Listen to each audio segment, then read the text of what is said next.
Sahabat Suara Tapian, kami kembali berbincang dengan tema bagaimana HKBP ke depan. Narasumber kami ada pendeta DPR Manurung, dan di sebelah saya, sebelah kanan saya ada jurnalis senior Laiobo Panjaitan. Kami akan berbincang dan akan bertanya banyak dengan pendeta DPR Manurung yang kami tahu juga 2 kali mencalonkan diri menjadi kepala departemen Makuria di HKBP. Barangkali gagasan pikirannya juga kita akan gali. Orang sama pendeta. Horas, Bapak Arif Suara Tapian. Ya, terima kasih atas kita ini, pertemuan kita ini. Memang kita harus berjuang untuk KBP yang lebih baik.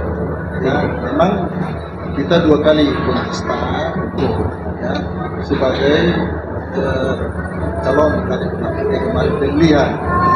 Ya, jadi tujuan kita juga adalah satu, bagaimana KBP lebih baik di tengah-tengah.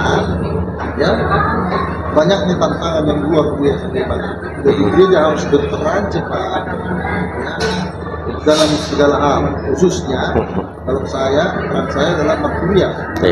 Harus cepat bergerak dalam bidang sending dan musik, karena ini adalah satu tatanan mulai dari pusat sampai ke jemaat di seluruh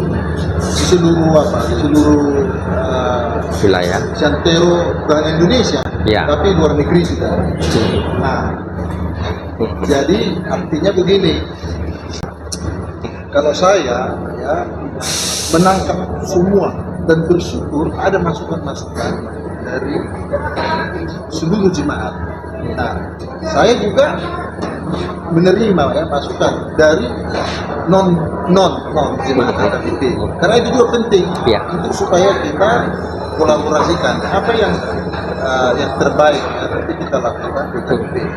Dan itu 2 kali saya sampaikan di kontestasi di kemarin, di sinode tahun 2020 dan di sinode tahun 2016. Ya, memang kita seperti saya ini ya udah dari kecil, karena saya sentua ya, sentua HKBP. Jadi dari kecil kita itu dari lahir udah darah HKBP ya.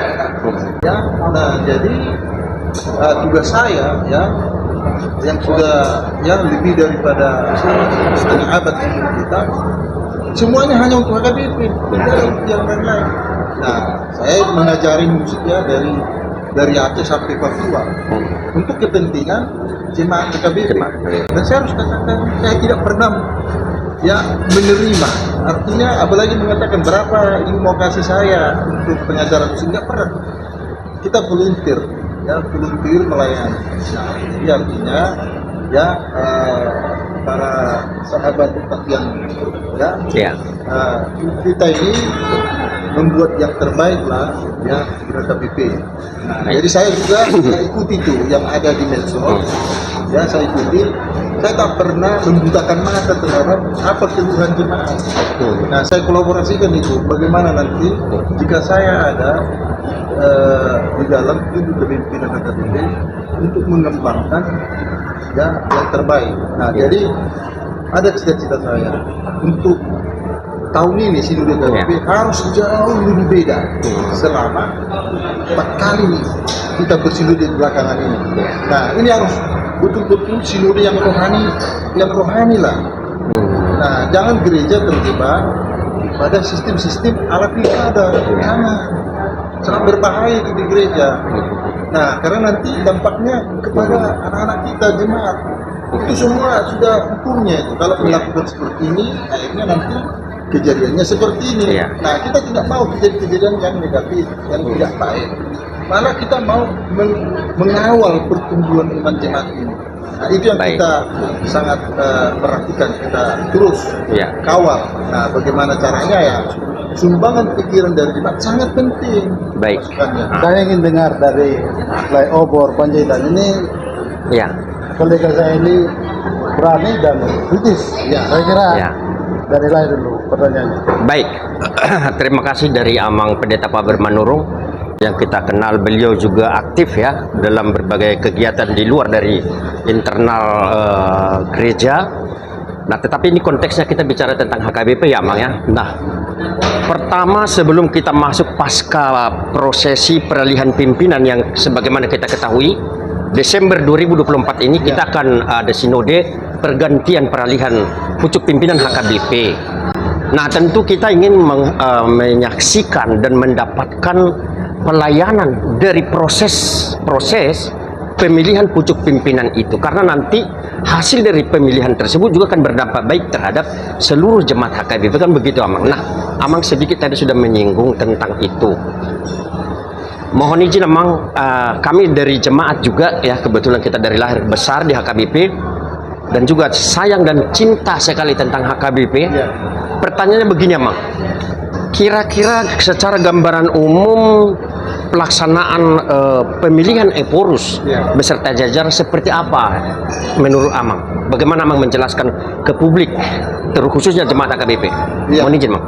Nah, jadi prosesnya itu sudah ada ya Panjaitan. Kita dari media juga sudah banyak ya melihat bagaimana proses periodisasi di HKBP dan pimpinan di HKBP. Ini dimulai mulai dari resort. Nah, dari resort ini akan diadakan kepengurusan baru. Nah, bergantilah kepengurusan setiap 4 tahun. Ya. Nah, jadi di sanalah nanti didapati siapa utusan ke sinode. Nah, sekarang aturan yang baru dikembalikan kepada seperti dulu. Apa aturan baru itu? Jadi setiap resort ada 2 utusan. Nah, 1 pimpinan gereja yang biasanya disebut pendeta resort. Kemudian 1 mewakili dari resort itu. Bisa jemaat, bisa sentuhan. Bisa jemaat. Baik Amang. Ya. Kemudian itu biasanya di bulan 4 ya sudah semua di seluruh HKBP urusan di resort. Tibalah saatnya 2-3 bulan setelahnya, bulan 7 ini proses sudah dimulai. Namanya sinode distrik. Itu tingkatannya naik ke atas sinode distrik. Nah, di sinode distrik ini akan diadakan pemilihan yang namanya pimpinan wilayah atau preses. Nah, jadi siapa yang berangkat di sana? Nah, yang ke sinode distrik ada 3. 1 utusan sinode distrik, utusan sinode godang, dan pendeta tadi yang menjadi pimpinan gereja. Dia ada 3 untuk sinode distrik. Nah, karena di resort itu sudah ada. Nah, di sini sudah terpilih. Nanti ada aturannya yang siapa yang bakal yang jadi calon preses dari distrik ini. Nah, tergantung nanti berapa yang dipilih. Ada yang 3, ada yang 5 dari setiap distrik. Nah, dia masih calon. Ya. Kemudian ini laporannya dibawa ke pusat. Nah, nanti sudah terdata di bulan 10 ini data-data siapa tadi akan dipilih untuk preses. Nah, jadi itu sudah ada nanti dibuat dalam buku. Inilah yang dipilih. Misalnya kita 30 lebih distrik dikali berapa nanti, sekitar ada nanti ratusan lebih lah ya calon-calon preses. Akhirnya nanti mengerucut siapa yang dipilih untuk 30 sekian distrik ya. Nah, itulah nanti dipilih di sinode godang. Nah, jadi sinode godang pasti sudah ada syarat-syaratnya siapa yang akan bisa dipilih untuk sekjen, jenderal, kepala kandidatnya, Mbak Kuria dia punya, koinonia, sama Iporus. Ada aturannya. Nah, seperti Iporus itu minimal 25 tahun masa kependetaannya. 25 tahun. Itu kalau turun bakal nggak masuk dia namanya. Tidak bisa namanya. Begitu juga agak turun sedikit 20 tahun ke sekjen. Kemudian ke kepala departemen. Nama-namanya nanti sudah dicantumkan dalam buku registrasi. Nah, seperti kita sudah yang ketiga kali ini sudah termasuk memenuhi syarat. Nah, tidak semua nanti ini, misalnya ada ratusan jadi kurus udah langsung tahu diri lah. Tidak bisa lah nanti mundur. Nah, jadi begitu juga di calon kader. Nah, jadi nanti dipanggil, baru nanti dipilih. Seperti kita kemarin masuk kepada tahap ronde kedua. Nah, ada nanti pilihannya, misalnya sekian persen, sekian persen untuk dipilih ke ronde kedua. Nah, ada itu. Misalnya berapa utusan Sinode Godang yang hadir itu. Nah, segitulah nanti dibutuhkan persentase. Baik. Nah, kita masuk itu waktu itu karena banyak pemilih kita. Ya, ya. Jadi artinya Pak Panjaitan itulah proses sinode periodisasi kita. Periodisasi. Nah, jadi belum menyentuh kepada usulan jemaat nih yang Ya. namanya Najino Punasimuran. Oh. Nah, itu sudah diusulkan. Oke. Tapi belum kalau saya setuju itu ya Najino Punasimuran. Nggak sulit itu mengapakah itu nanti mulai dari sinode distrik. Ya supaya jangan ribet betul. Seperti pot gitu ya, Bang ya. Jadi bukan. Najib Satu itu adalah, nah, misalnya udah beberapa nama ya, Iya. di distrik misalnya nanti untuk kepemimpinan. Nah, adalah beberapa nanti seperti paus, Oh. seperti di Katolik, nanti disuruhlah. Nah, ini setelah berdoa, nah, Oh. inilah purus. Seperti itu nanti.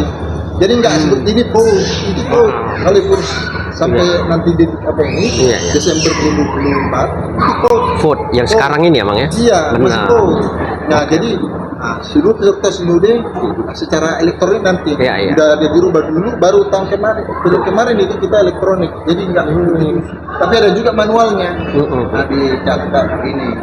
Nah, proses itu ya, proses kemarin itu udah elektronik begitu. Jadi nggak susah lagi cara proses yang ini. Nah, harapan kita begitu juga, tapi ini saya lihat masih ini. Oke. Nah, jadi nanti masih manual. Nah, ini misalnya ada kurus 3 nanti akhirnya, si kurus ini dapat ini. Nah, kalau belum 50 plus 1, maka masuk ronde berikut. Oke, putaran Sampai berikut. dia lebih daripada 50 plus 1. Ya. Baik, Mang. Ya. Izin, Mang. Secara sistem baiklah sudah Mang paparkan tadi. Mudah-mudahan semua kita bisa memahaminya secara gambaran umum.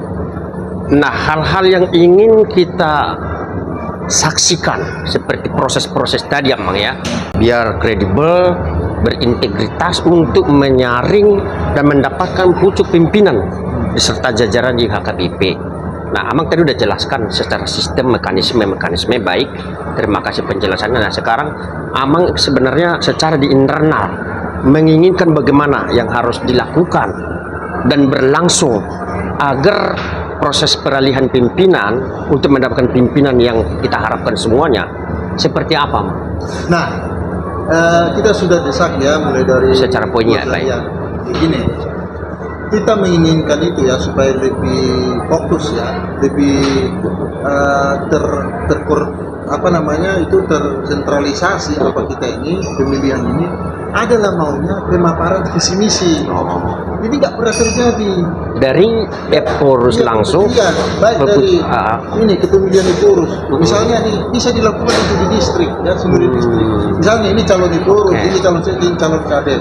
Nah, paparkan apa programnya? Oke, baik. Biar yang voters Ya, ini ya. mengetahui nanti apa sih programnya. itu salah satu ya, Mang ya, yang Iya, kan semestinya nggak pernah terjadi. Nah, kalau saya sudah sebarkan itu dari dulu. Nah, tapi nggak tertarik sama orang karena tidak diberikan momen ruang untuk uangnya ya. itu. Nah, biasanya begini. Nah, udah resmi ya mencalonkan diri, ngomong cuma dikasih 2 menit di depan, hanya mengatakan siap dipilih menjadi pimpinan. Begitu saja, lewat itu udah dikat. Nah, seharusnya adalah uang itu bisa disuruh distrik.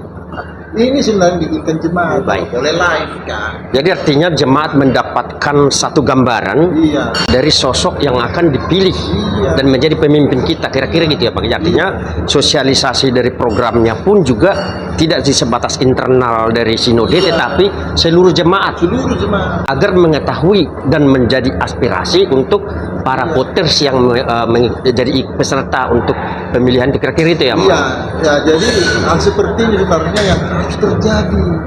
Oke, Di gereja coba kita. Amang Saya kira berbagi lagi. menarik Baik. apa yang ditanyakan Kompor Panjaitan tadi. Saya akan tambahkan juga. Sebenarnya kan banyak program HKBP yang dibuat. Salah satunya misalnya sentralisasi keuangan itu. Kita tahu latar belakangnya tidak, kemudian ujuk-ujuk itu diketok palunya dan dilaksanakan.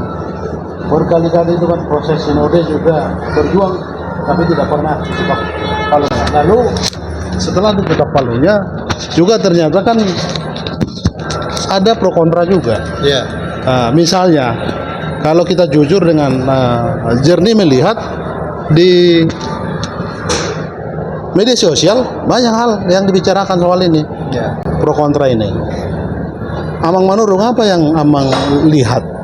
Tentu ada positifnya, tapi hal-hal yang harus disoroti lagi di sentralisasi keuangan itu.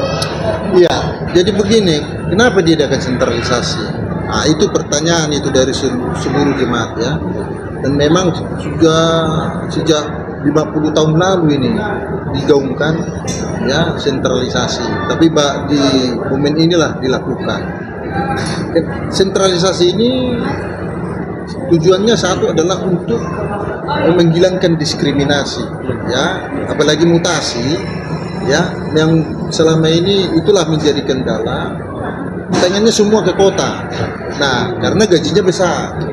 Nah, jadi banyak juga yang mengalami gaji kecil di pedesaan padahal dia udah mempunyai masa dinas yang tinggi ya. Nah, ini tujuan salah satu sentralisasi itu yang diinginkan. Makanya namanya sentralisasi ini sering disebut ya sampai sekarang sentralisasi penggajian. Padahal sebenarnya yang diputuskan Sinode Godang sentralisasi keuangan. Ya. Nah, jadi ansih jangan, kalau dari sisi sentralisasi penggajian itu hanya gaji kan.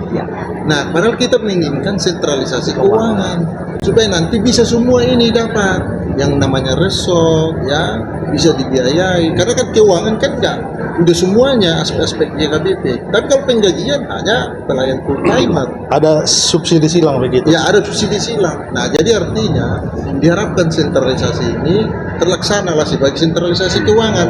Jangan hanya sentralisasi penggajian. Karena keputusan Sinode Godang adalah sentralisasi keuangan. Nah, memang bagiannya itu sentralisasi penggajian dari keuangan ini. Karena gini, kalau kita sentralisasi keuangan nanti, negara bisa masuk memberikan dana seperti NU dan Muhammadiyah mendapat anggaran dari negara. Kita tidak. Nah, jadi banyak yang harus ditransformasi apa kita. Jangan masalah kita masih masalah itu terus. Masalah-masalah ya mutasi uang. Jadi padahal apa kita besar loh. Saya tambahkan satu pertanyaan lah. Saya pernah di satu waktu diajak seorang pareses berkunjung ke kantor pusat NU di Kramat. Jadi di satu lantai kantor PBNU itu ada pusat informasi media mereka. Jadi mereka 24 jam memantau pergerakan pembicaraan di media sosial. Bayangkan ormas atau organisasi keagamaan begitu masif mereka mempelajari apa sih yang dibicarakan, hoakkah ini, berita benarkah ini, mereka tahu. Jadi mereka bisa petakan. Jadi seluruh Indonesia ini di layar besar begitu ya, mereka bisa membuat kebijakan dari hal-hal begitu. Saya tarik dengan diri kita HKBP sangat jauh begitu. Adapun misalnya media-media yang ada tidak dimanfaatkan. Misalnya potensi dari jemaat, wartawan-wartawan senior itu tidak pernah diajak bicara begitu. Bagaimana pendapat Pak Manurung? Iya, ini lagi menarik ini. Karena kan jemaat kita itu banyak berkiprah di media. Ya, potensinya besar. Nah, jadi ini ya yang harus kita perbaiki, ketertinggalan kita ini. Karena potensi jemaat luar biasa besar. Nah, Pak Marbun, Panjaitan, ya kan, udah lama berkiprah di media, tahu apa yang terjadi di grassroots. Nah, akhirnya bisa mengusulkan. Nah, ada nanti tim atau lembaga di KBP yang bisa merangkum ini. Nah, hal ini belum terjadi. Nah, kita hanya namanya biro informasi, tapi masih sedikit kita banyak kiprahnya. Nah, jadi maksudnya kalau boleh apa yang dilihat oleh Pak Marbun terwujud itu di kerja kita. Nah, saya mengatakan segera ini dieksekusi supaya cepat berkembang kita. Jangan sampai nanti jemaat kita semakin menurun Baik. Menyambung yang disampaikan Amang Pojot Merluga ya, Tapian Nauli, owner Tapian Nauli, betapa pentingnya mungkin informasi. Sebagai salah satu contoh di Nahdlatul Ulama itu mereka mengakomodir yang membidangi dalam ilmu komunikasi barangkali di situ ada percakapan dari berbagai platform media sosial mungkin dan seluruh aspirasi sehingga bisa membuat satu kebijakan dan atau koreksi di internal kira-kira begitu. Nah, jadi di kita HKBP pernah juga kita mendengar amangnya dan mungkin kita sebagai jurnalis tentu mengakses pucuk pimpinan sebagaimana kita juga mengakses di berbagai birokrasi. Jemaat mengharapkan semua ekspektasi jemaat itu sebetulnya dapat mengakses pimpinannya di PR Raja Tarutung. Nah, Amang sebagai salah satu kandidat yang juga pernah mencalonkan sebagai bagian daripada pucuk pimpinan di departemen apa namanya Mang ya? Marturia. Kira-kira seperti apa harapan Amang sekiranya nanti dari bagian pucuk pimpinan itu dengan yang selama ini katakanlah ada aspirasi jemaat memang agak ada kendala ketika mengakses. Jangankan kita sebagai jurnalis Amang mungkin jemaat apalagi. Sebenarnya ini adalah salah satu hal yang mungkin perlu disampaikan ke publik jemaat KBP. Kira-kira seperti apa Mang untuk menggambarkannya ke depan? Jadi, yang namanya HKBP dialogis, ya, inklusif, ya, itu harus menunjukkan apa yang namanya dialogis. Dialogis, ya, dialogis berarti dialog. betul. Nah, siapa yang berdialog? Ya, tidak usah dari luar, internal kita harus bisa berdialog. Nah, siapa internal yang berdialog? Antara jemaat dan stakeholder. Semuanya, termasuk Marturia salah satu stakeholder di kepemimpinan KBP. Nah, kalau saya misalnya dari sisi Marturia misalnya sudah bisa memetakan ya bagaimana nanti Marturia ini bisa kebijakannya lebih baik ke depan. Jadi saya tampung dulu ini dari media-media seperti apa kita bisa bermarturia nanti ke depan. Nah, jadi misalnya nih, bagaimana dari media melihat kejadian di masyarakat, itu penting sekali kita dapatkan informasi. Ya, di situasi keterbatasan, ya misalnya personel kan terbatas. Ya, kita manfaatkanlah jemaat yang mempunyai berbagai macam ragam profesi.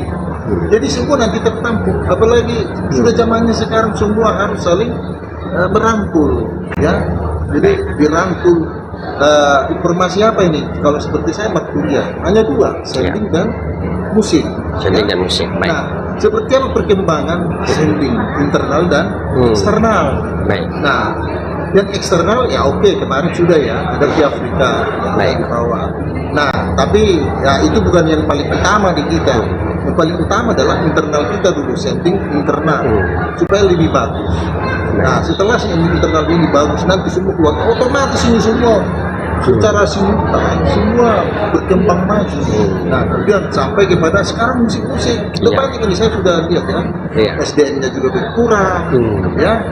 Dan yang kita juga di gereja itu juga saya lihat ya, partitur ya namanya sarana prasarana bukunya yang kita juga itu harus segera diperbaiki ya. Banyak di sana yang komplain jemaat-jemaat kita. Nah, yang ini jangan berlama-lama ini. Ya, jangan berlama-lama. Kemudian nih, bagaimana kita semua namanya orang Batak ya, penyanyi. Jadi semua manajemen pelayanan ibadah bernyanyi itu harus segera dilakukan. Diberdayakan mungkin. Diberdayakan. Nah, banyak kita ya kami penyanyi kok nggak dimanfaatkan, dipotensialkan. Ada artis-artis trio itu loh. Bisa itu dipotensialkan di gereja dan mereka senang. Nanti nggak hanya nyanyi rohana, tapi kami juga bisa menyanyikan rohani. Nah, jadi artinya semua itu akhirnya menjadi masuk kepada penginjilan. Kan kalau seseorang sudah sering menyanyikan itu rohani, itu penginjilan internal itu. Nah, musiknya diperbaiki ya. Nah, sekarang kan yang kita bernot balok nggak jago itu 10% semua KBP bisa bernot balok itu. Padahal di situ ditata semua musik-musiknya, ya dinamikanya. Nah, artinya kita lihat tadi bagaimana ya kembali kepada apa kita tadi. Bagaimana dari tamat kuliah bisa menampil itu apa informasi media komunikasinya juga nanti ya lancar. Memang kebijakan yang baik mendengarkan dulu semua ini Ya. apa yang terjadi di sini. Betul. Nggak gampang, jangan kebijakan yang salah-salah. Ya. Nah itu, jadi kita harus sampai kepada kebijakan yang betul-betul ini sudah ada landasannya, Baik. ya. Landasan yang bagus. Nah, jadi saya tak bisa sepelekan Bapak Margo dan Bapak Pendeta, nggak bisa karena kan kalian berdua kan ada di lapangan mengetahui banyak benar. Nah, saya malah minta apa nih informasi Pak Margo, Pak Pendeta, Baik. Margo. Nah, seperti itu. Ya. Nah, kemudian kita olah, merenungkan dengan kebijakan kita. Saya punya pengalaman juga Pak Manurung membuat buku Emeritus Ciau Dolok Saribu. Ya, Saya bersama dengan almarhum Pendeta Saud Sirait, ya, Ketua PG sekarang Omar Gultom, dan Pendeta Daniel Harahap, Ya. Kepala Departemen sekarang, dan Prengki Tapubolon. ya, Saya bertepatan anggota jemaat di HKBP Rawalumbu waktu Ya. itu, yang beliau pimpinan jemaat di sana dan emeritus di sana. Sayalah yang mewakili jemaat menuliskan Ya. semacam penghargaan untuk buku dia.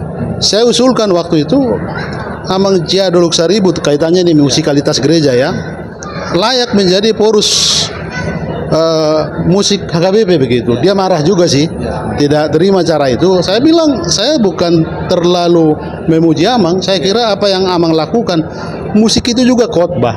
ya, betul. Itu sebenarnya yang Pak Jau Dolok Saribu itu lakukan kan menerjemahkan lagu-lagu yang bagus klasik dari zaman dulu diterjemahkan ke bahasa Batak. Sebagai dosen musik yang kami tahu juga Amang Manurung juga berkecimpung di sana, kita lupa bahwa musik gereja itu juga satu kekuatan untuk merogoh hati jemaat begitu. Apa pendapat Pak Manurung? Ya, saya setuju ya. Musik itu sangat penting di ibadah gereja. Nah, saya apakan dulu bagaimana sebenarnya musik ibadah gereja itu? Dia itu mengimport ya, musik ibadah yang dari Lutheran. Ya, jadi kalau Lutheran biasanya itu ala Katolik. Ya, di sana ada ya saya kata lagu klasik.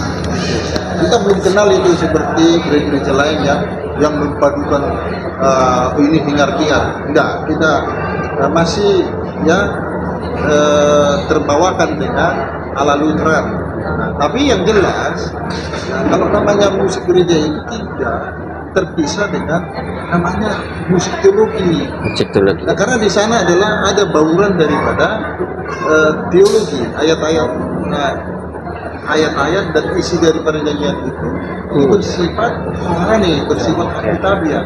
Ya. Nah, jadi akhirnya itu akan disesuaikan. Nah, makanya kita sudah ada di apakan di UND ya, diatur di sana. Misalnya yang musik untuk di kuburan, ya musik pasca, ya musik Natal, musik Ya. Advent, ya lagu-lagunya itu semua. Maka semua akan dia pakai. Tapi di kita ya, karena musik ini seperti dikatakan oleh Daud, segala musik bisa dikolaborasi. Artinya kontemporer bisa terjadi. Budaya tadi, Ya. ya, alat musik tradisional. Ini diolah. Tapi yang paling penting begini loh. Musik gereja ini harus mulai mulai dari anak-anak. Nah, anak saya ini kebetulan ya membidangi skripsinya tentang musik spiritual, musik anak. Bagaimana ini? Apakah jemaat mampu mengapakan apa sih artinya musik spiritual anak? Apa hipotesa dari ya? Nah, jadi begini. Rupanya kita harus mulai dari dasar. Contoh, anak saya lahir. Anak saya lahir, saya udah bertekad, anak saya ini harus ya berkualitas. Nah, ketika anak saya mau lahir, saya udah persiapkan alat untuk lagu rohani ya. Ya, ada kayak dulu apa itu yang kecil-kecil itu apa itu? Kayak mini kok. Yang kecil kan. Jadi Iya, ya. saya buatlah di alatnya musik kur yang klasiknya ya. Jadi saya letakkan nggak jauh dari telinganya. Dia kan ada di pembaringan semacam apa lah ya, ruang anak. Iya. Saya sediakan di situ. Jadi jangan salah loh. Walaupun banyak anak, dia udah ada rohnya. Iya. Nah, jadi ketika saya buat 10 lagu di dalamnya, tapi kursus Saya pasang satu, dia begini, kan mati. Bertukar lagu itu matanya buka, lebih apa lagi? Jadi makanan anak sejak dari lahir Iya. harus diperhatikan. Nah, tapi dia dibarengi juga ya. Nah, ini rohani itu mulanya dari mana? Dari kandungan. Nah, misalnya sang ibu sering menyanyikan lagu rohani, kandungannya ikut merasakan. Nah, ketika lahir, itulah dia pertama yang dia lihat. Nah, itu harus segera. Semua orang tua harus segera apa makanan dia yang pertama. Nah, ini akan bertumbuh nanti sampai ke mana. Semua orang tua harus segera apa makanan dia yang pertama.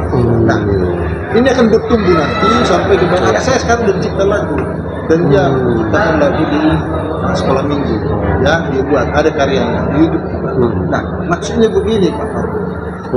Nah, ketika kita bicara di spiritual itu sangat sakral ini kita. Jadi harus termanage. Ya, semuanya harus termanage. Yang ada di kita apa? Secara umum, vokal. Apa itu? Maredema bunga korina. Maredema bunga apa? Maredema bunga ini, maredema ini, maredema ini.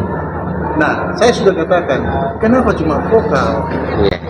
Gabungkan dengan apa? Digabungkan dengan Musik. Ya. Bisa menciptakan. Coba bandingkan kita sendiri aja dulu di gereja. Kalau ada tertata, ada musik instrumen, Ya. ada musik vokal digabung, mana lebih greget? Kan kita Ya, ya. lebih sah bukan kudu enak nih kurnya. Nah, itu juga sekaligus menutupi kekurangan anggota kor yang nggak latihan kor. Nah, coba deh, udah vokal doang, ya, kolang-kolang vokal, salah lagu 3, salah lagu 4. Apa yang terjadi coba? Jadi ketawa, jadi nggak kusuk lagi ke ibadah. Ya kan? Iya, iya. Apalagi dia salah, aturan diulangi, Iya. kan? Itu referen katanya, nggak referen. Jadi saling melihat lagi. Iya. Udah kacau. Jadi udah pertumbuhan iman terganggu. Betul. Nah, seperti itu. Jadi penting sekali apa ya? Baik. Ini dia, Pak. Ya. Baik, Amang. Jadi artinya dengan adanya musik tadi itu bisa untuk meminimalisir terjadinya sesuatu yang tidak harus didengar jemaat lain saat beribadah gitu ya, Mang. Menarik ya. Baik, Amang. Jadi sudah panjang ya, Mang, yang menarik topik kita hari ini. Mungkin opini terakhir mungkin ya, Mang ya. Dari mulai tadi proses-proses, mekanisme sistem pemilihan, sebagaimana kita di dalam Desember yang akan datang, awal Desember ya, Mang ya, akan melakukan pemilihan peralihan pimpinan pucuk HKBP, pucuk pimpinan HKBP. Nah, kembali ke pertanyaan yang awal tadi ya, Mang ya, ini sangat penting bahwasanya jemaat dan semuanya ya, aspirasi itu resort dua menginginkan adanya akses yang mudah antara ruas dengan pucuk pimpinan HKBP atau yang sering kita dengar kantor pusat di Piraja Tarutung. Itu yang ditangkap jemaat ya, Mang ya. Nah, kira-kira Mang, saya ulangin lagi, di bagian pucuk pimpinannya apabila nanti juga ya, semoga Tuhan memudahkan ya, Mang, proses-prosesnya Amang terpilih menjadi salah satu pimpinan, mungkin tentunya kan satu bagian kolektif kolegial mungkin ya dengan semua pimpinan. Untuk akses-akses yang terbatas tadi, Amang, kira-kira apa yang perlu dilakukan? Apa yang harus dibenahi agar arus informasi atau akses-akses ini menjadi mudah? Di mana kira-kira, Mang, yang harus dibenahi? Ya, jadi ya sama seperti sebuah organisasi ya. Nah, kan seluruh organisasi kan sudah ada tataannya. Ya. Nah, contoh ada humasnya. Baik. Ya, jadi ini belum tertata dengan baik kita humas ini untuk menampung nanti aspirasi komunikasi dari jemaat. Ya, ini penting sekali ini. Nah, humas ini berperan.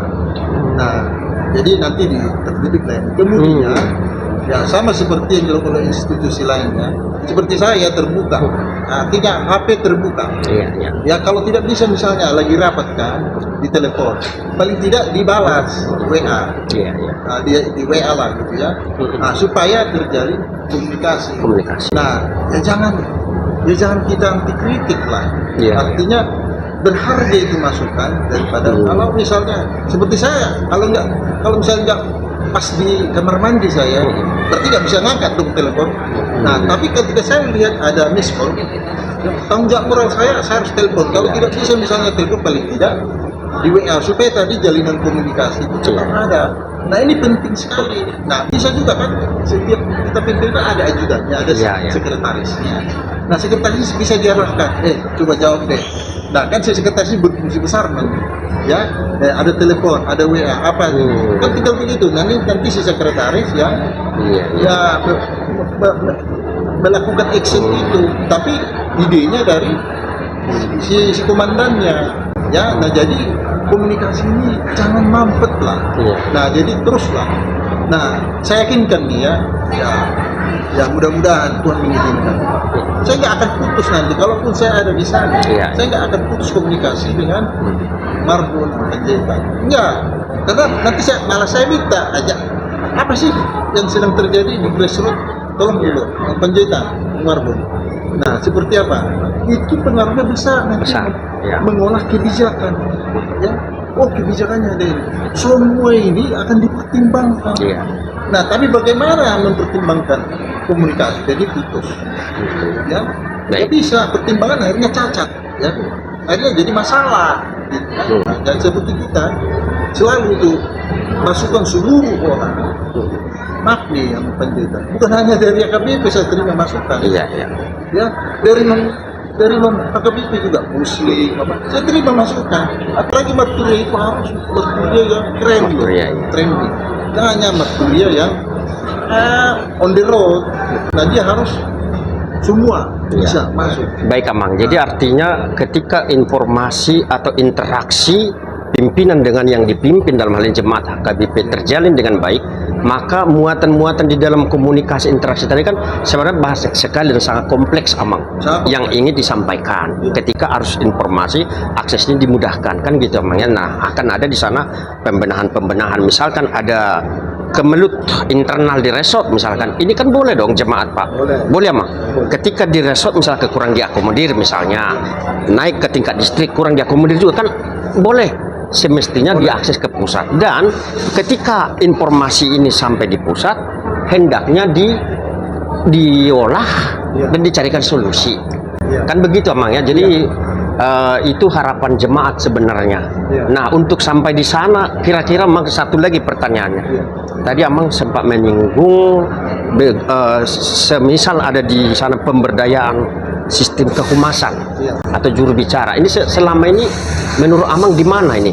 Apakah di bagian jabatan Eporus atau ada departemen tertentu?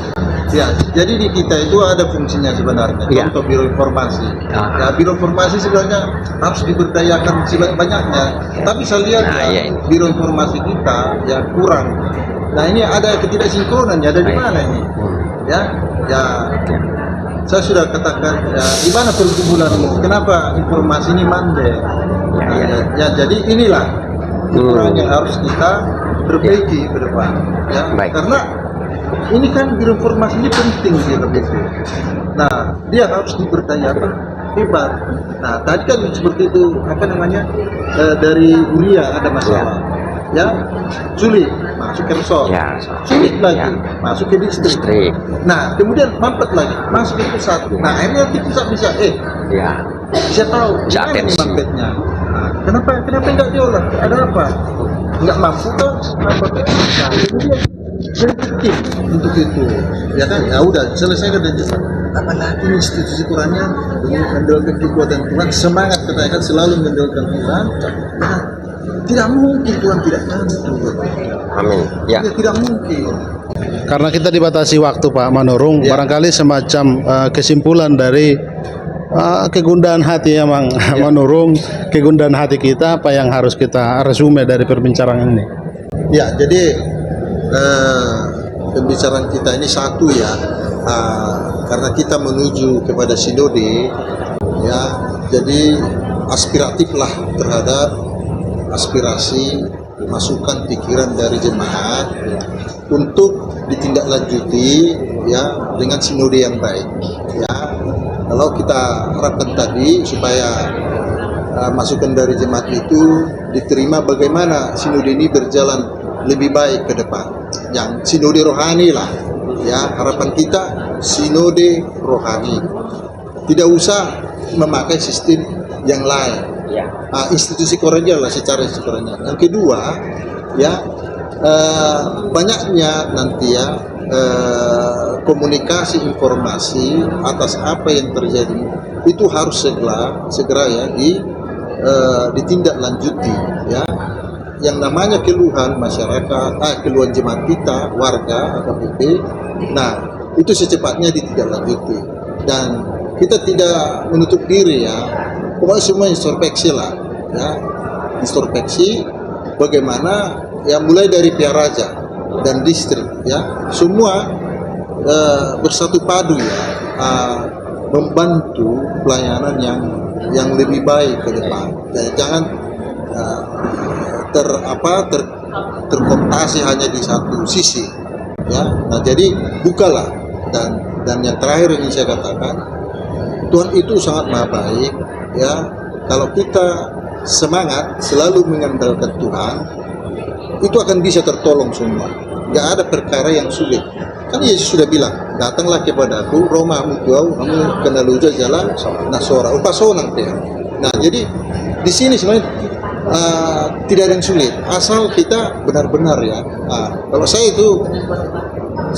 udah komit ya. Nanti biar nanti orang melihat contoh kita ini. Catat lagi, tidak akan saya baikkan dengan penjahitan dan marbun.